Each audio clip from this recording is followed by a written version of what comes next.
When an invisible enemy uses a few lines of code to attack a nuclear power plant and global financial markets, governments are forced to take a desperate step, releasing a dangerous hacker from prison to deal with the situation. It all began with a massive cyber attack in China. Unknown hackers infiltrated the control system of a nuclear power plant in Hong Kong. They disabled the cooling pumps, causing the reactor to overheat, which led to a disaster. People within 6 miles were evacuated. A man named Chen Dawei was on his way to work. He is the captain of a cybercrime unit. He was watching the news. Meanwhile, Nick Hathaway is serving his sentence in a US prison. He was sentenced to 15 years for a cybercrime, hacking into banking systems. He is a graduate of the Massachusetts Institute of Technology, where he once studied alongside Chen Dawei. While he was peacefully listening to music and reading a book, officers came for him and searched him. They found a phone in his cell. Using just a single command line, he managed to transfer hundreds of dollars to the accounts of his fellow inmates. Meanwhile, at a meeting, Dawei and his colleagues discussed how the virus might have entered the system. As it turned out, a similar attack on reactors had occurred in the US, but the virus failed to penetrate due to a different security system. They didn't understand what the hackers wanted. Dawei contacted the FBI in the US to get more information about the virus. Although the Americans were wary, they accepted the request for cooperation. Dawei gained access to download the code, and while examining it at home, he noticed a familiar line of code that he would never mistake for anything else. Chen Dawei went to his sister, Chen Lian, a highly qualified computer network engineer. He explained the situation to her and asked her to join the joint Sino-American task force, not only because of their family ties, but also because of her professional expertise. She was the only one he could trust right now, so she agreed. Shortly after, the Chicago Mercantile Exchange was hacked. The hackers artificially inflated the price of soybean futures, causing the price of soybeans to skyrocket. They had opened large positions in advance, betting on a price increase.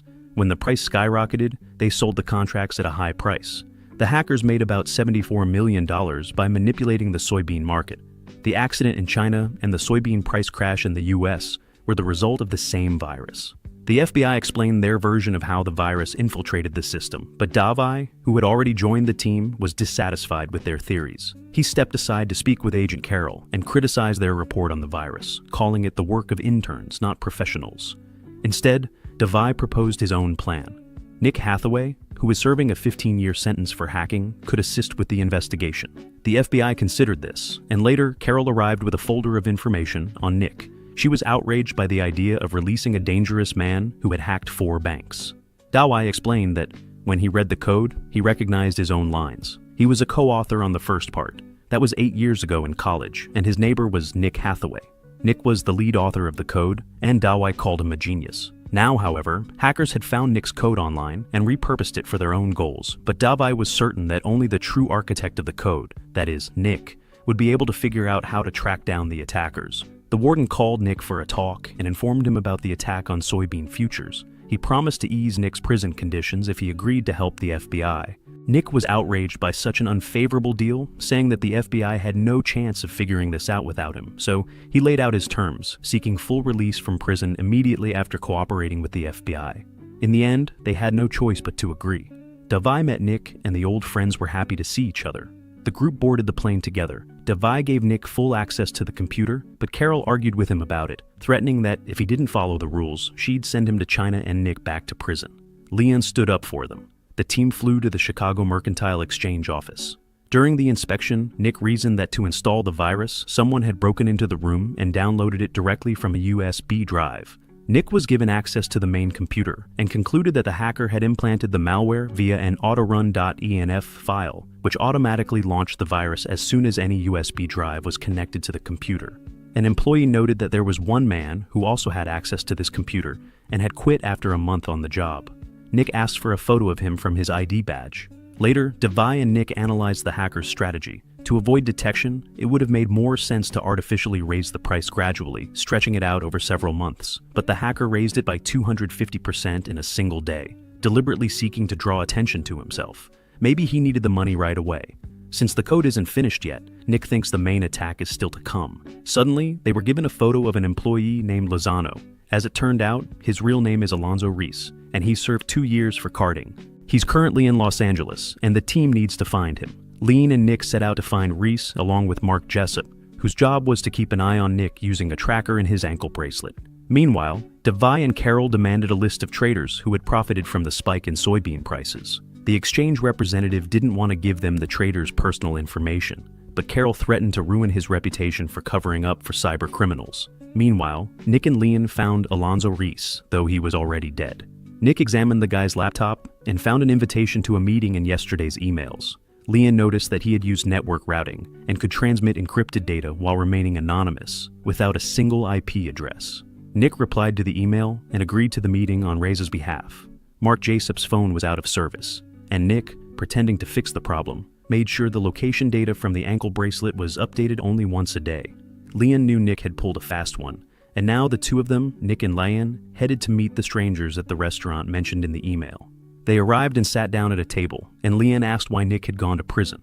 At first, Nick got into a fight with a guy at a bar and sent him to the hospital, for which he served a year and a half.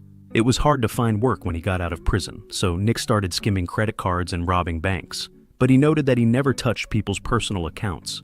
Nick talked about how much he had learned in prison, both physically and mentally. The girl encouraged him to stop thinking like a prisoner and put his skills to use. Meanwhile, Davai and Carol had finally received the information and were analyzing it. Carol noticed a pattern: 3 transactions from different accounts, all sold within minutes of closing, and their overseas bank accounts were all in one place, Hong Kong. Nick and Lan were waiting in the cafe for at least someone to come in, when suddenly Nick spotted a surveillance camera and went to the staff room, where he sat down at a computer. The camera had been hacked and was streaming their conversation in real time. Nick sent a message to the hacker they were pursuing. The hacker was using proxy servers in Ukraine to cover his tracks. Nick told him he was already on his way and cut off the camera. Nick and Lane wanted to leave the restaurant quickly, but several men blocked their way. Nick used his combat skills and, throwing furniture, held his own against 3 opponents in the fight, even though he was threatened with a knife. Nick and Lane ran outside and caught a taxi. Nick called Davai and told him that Reese had been killed, and that the email was just a decoy to see if the hacker was being tracked. It's impossible to trace the hacker through a proxy server, but in the meantime, Davai had found 3 traders on the exchange who were following the same pattern when trading large sums. Nick and Leanne had been growing closer the whole time, and eventually they gave in to their feelings. In the morning, they all flew to Hong Kong together and passed over the nuclear power plant where the hacker attack had occurred. They landed nearby and spoke with a team working at the scene. The virus targeted the programmable logic controllers that control the start and stop of the cooling pumps. A local employee was tracking the virus when the explosion occurred, but they were eventually evacuated, and he didn't have time to finish. Leon noted that even if the server crashed during the tracking, there should have been dump files left behind containing traces of the code, or even the hacker's IP address. The problem is that the main computers in the control center are still hot. In Hong Kong, Leanne and Nick, accompanied by Mark Jessup, arrived to Davai. He was with Hong Kong Police Inspector Alex Treng, who would assist with the investigation. They were tracking 3 traders. One had just been released from prison, the second was a specialist in stolen cars, and the third was a substance abuser.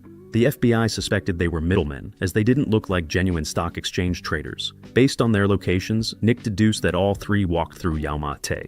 The team arrived there, and as it turned out, another group of operatives in the area was tracking a Lebanese man who came to this location every morning to meet someone, though no one ever approached him directly. His name was Elias Kassar. The team spread out around the perimeter, and suddenly, Nick asked one of the team members for his Android phone.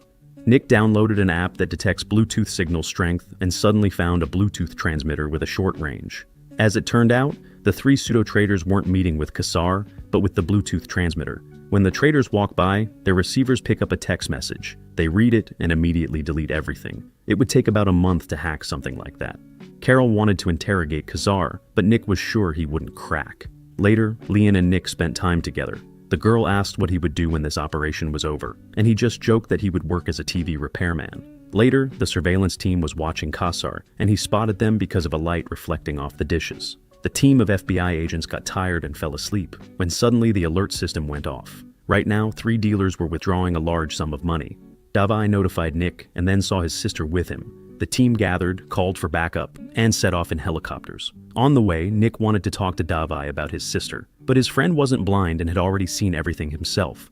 Carol reported that there was no communication with the surveillance team. Davai, along with Nick, Mark, and Alex, accompanied by backup, ran through narrow streets that led them to a building with a trapdoor. The FBI backup went down there and exchanged fire with the criminals led by Kassar. Kassar took out one of the FBI backup agents, but they managed to return fire at a member of the enemy gang. While the shootout was going on, the backup tried to push through the tunnel, and of course, it was a trap.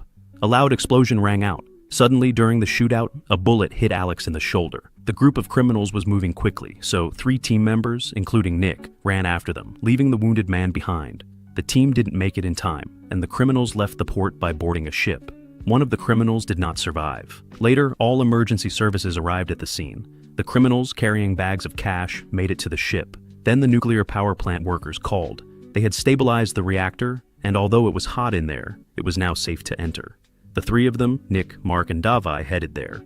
They were warned that the temperature was currently over 140 degrees, so they put on protective gear and went inside. Suddenly, Mark started feeling sick in those conditions. Nick grabbed an axe and tried to reach the hard drive with it. He took it out and placed it in a box. The 3 of them successfully left the danger zone. They sat down to analyze the data, and the dump files contained fragments of the virus, though with numerous gaps that would make it difficult to trace the IP address. Suddenly, Nick stepped away to talk to Carol. He explained that before he was arrested, he had meticulously deleted all the evidence, but somehow the FBI had found the data that was supposed to have disappeared. She explained about Black Widow, a national security program capable of restoring the originals. Carol called to gain access to Black Widow, but her request was denied, as they considered it too risky due to her collaboration with the Chinese. Carol explained that national security officials had previously granted her remote network access to Black Widow, and suddenly Nick had an idea of how to get what they needed. Carol brought her laptop, and Nick planned to hack into Black Widow, but it was better for Davai and Carol to leave the building for now, because if the intrusion into the system was detected, they could claim that the FBI didn't know about Nick's actions. While Carol, Mark, and Davai went outside, an unknown man was watching them. He attached a device to Davai's car. Meanwhile, Nick came up with a plan. He wrote to a national security agency representative, pretending to be his boss, feigning concern for Black Widow's security, following their conversations with the FBI, and insisted on changing the passwords, attaching a PDF file with password security guidelines. In reality, this PDF file was a keylogger. Now, Nick could see everything the employee typed on his keyboard. Nick logged into Black Widow and downloaded the necessary files for analysis. Nick joined the rest of the group and reported that he had succeeded, which impressed Carol. He showed the hacker's IP address. As it turned out, he was in Jakarta. Since the server is protected by Inter-Armor hosting, it's impossible to hack. The only way was to get visas and travel to Jakarta to physically track him down. While Dawai tried to secure visas for the team, Lian examined the transactions of the hacker they were searching for. He had paid a large sum 3 times to a company dealing in satellite imagery in Malaysia, but why he would do that is a mystery. Meanwhile, Dawai went to his superiors and reported that he was making progress in the investigation and now needed visas for the team, but his superiors informed him that the US had contacted them and knew that Nick had hacked into the national security system. Now, they want to send Nick back to prison. Dawai's superiors told him to hand Nick over and head to Jakarta himself. Dawai got angry. He immediately sent Nick a message telling him to flee as soon as possible. Lian read it. She woke Nick up. Suddenly, the FBI called Carol and demanded that Nick be brought to the US for imprisonment. Carol realized that Nick had escaped. Mark didn't notice this because of the geolocation settings on that Nick had previously changed on his phone. Lian took Nick to some trustworthy people. Dawai came to them and, defying orders from his superiors, advised his friend to flee.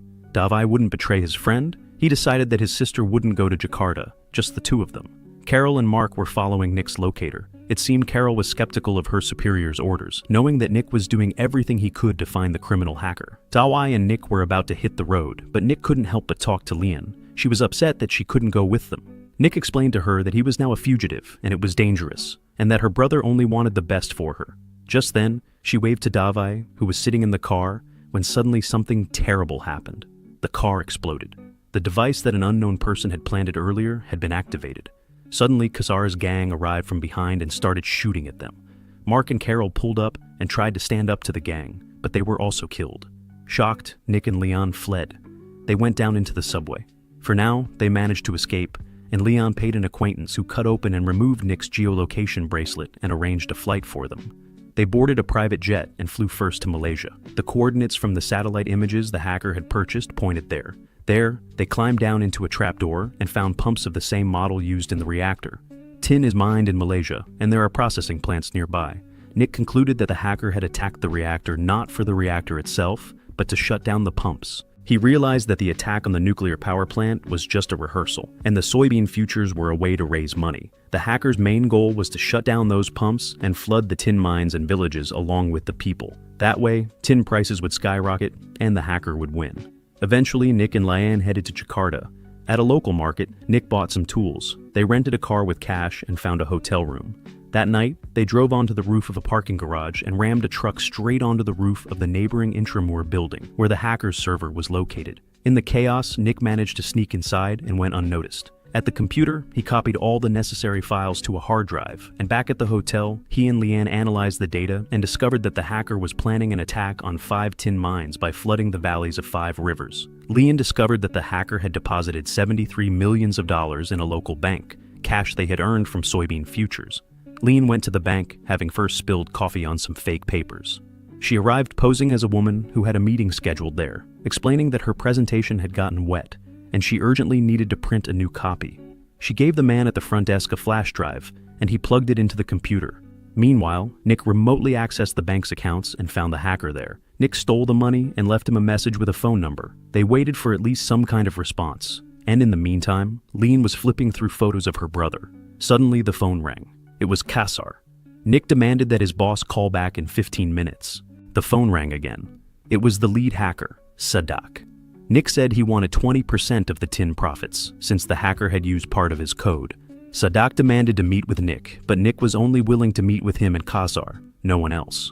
Nick made an experimental bulletproof vest out of magazines and duct tape and hid a screwdriver in his sleeve.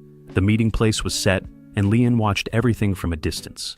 She noticed that 5 more people had come to meet the hacker. Nick refused to meet at that location, and scheduled a meeting for just the hacker and Kassar at the square in 2 hours.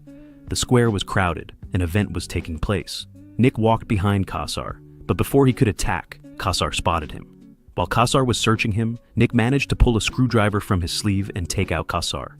Sadak noticed him and said that 20% was too much.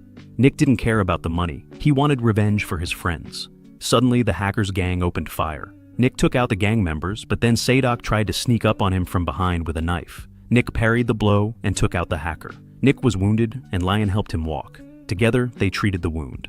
Later, at the airport, they withdrew 5,000 euros from the card, leaving 46 million euros in the account. Thus, they disappeared, starting a new life after avenging their team. Thanks for watching. Don't forget to hit a like button and subscribe to the Movie Fist channel so you don't miss out on interesting movie plots.